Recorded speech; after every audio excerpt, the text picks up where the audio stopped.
This was the biggest hotel Drogheda had. It had 160 beds. There was word given in early February that it was being converted into a night class centre. We were told that there's going to be 500 people entering the hotel. But since then we've learned that only the last figures was 242 have entered.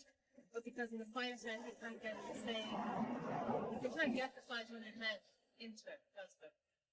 So they're still getting paid for 500 even though there's not 500 in it.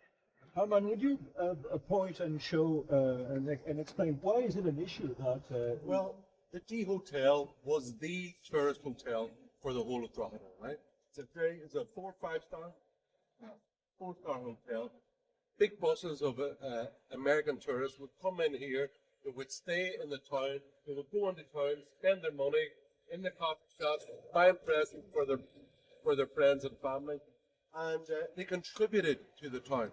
Now the government have taken over the hotel. They've transferred it for the accommodation. They've changed from tourists to welfare tourists to asylum seekers, or many of these people are economic migrants coming here because they get free stuff, free accommodation, free welfare, free healthcare. The economic consequences for Drogheda are absolutely huge. Now, over 2 years, that cost the taxpayer €5.4 million per quarter, right?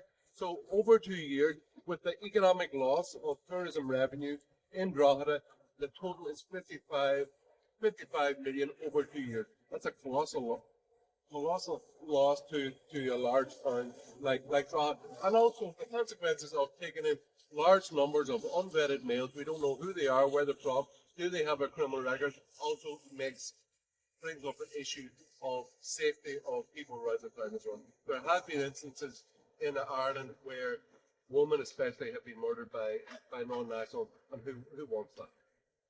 These buildings there, and just around here as well, you have Merchant's Quay.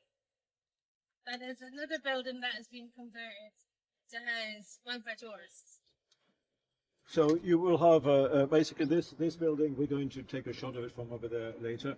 So these buildings are going to be going to be hosting migrants. Yes. yeah.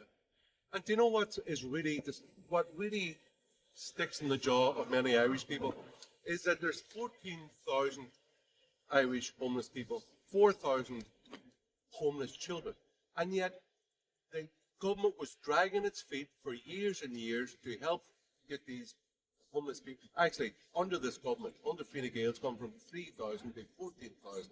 So actually, this government have been terrible on the issue of homelessness. But when it comes to getting houses, providing social houses for people that they can get, Irish people that they can get accommodation, they dragged their feet, they were slow, they didn't come up with the services.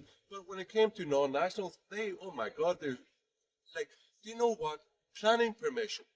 If you want to start a shop or start a business, the planning permission, the aggro you have to go through is immense. But if you say, you know what, I want to start I want to turn this building, a factory, any type of building into a migrant centre, you don't need plan permission. Planning permission is scrub. Planning permission for the government is only for the Irish natives. If you want to build a hotel for economic migrants, no problem. So it brings up the whole thing about Irish people being treated as second-class citizens in our own country. And you know what? That's not good enough. We never, the position, the history of Ireland, you talked about immigration, that Irish emigrated previously in centuries past. Yeah, but we never colonized other people's countries. We never went there and politically took over their countries. Over 22% of the population in Ireland at the minute, by official figures, are non-national. That's happened in a very, very short period of time. It's massive. At the moment, we have one worker out of 5 that is a non-national. 22%. But at the same time, you're talking about only 14,000 asylum seekers. The rest of the people are working for Google or working for exactly. I've been saying this for 6 years. The issue of is not the press in Ireland and the politicians want to talk about asylum seekers and refugees. That's not the big issue. The big numbers, if you look at the social security numbers in Ireland, called the PPS, vast majority of people coming in here is completely legal immigration because of EU open borders. I've been saying this for 6 years. I'm really pleased that people of France have worked. The people of France have worked that out. But EU open borders allows an untrammeled number of people to come into Ireland, and there's nothing we can do about it. All we want is to be a sovereign, independent country that makes their own laws, budgets, and borders. We just want to be a normal country. We do not want to be colonized. We never colonized any other countries. We don't want to be a colony Well, the Americans we're great lovers and great breeders. We never colonized any other country. We don't expect, or we won't accept that our country is going to be colonized. Now, on that issue, in the 17th century, you had the plantation of Ulster. The consequences of that was you had a people who looked similar, of a pretty similar religion, Catholics and Protestants. Like I studied theology.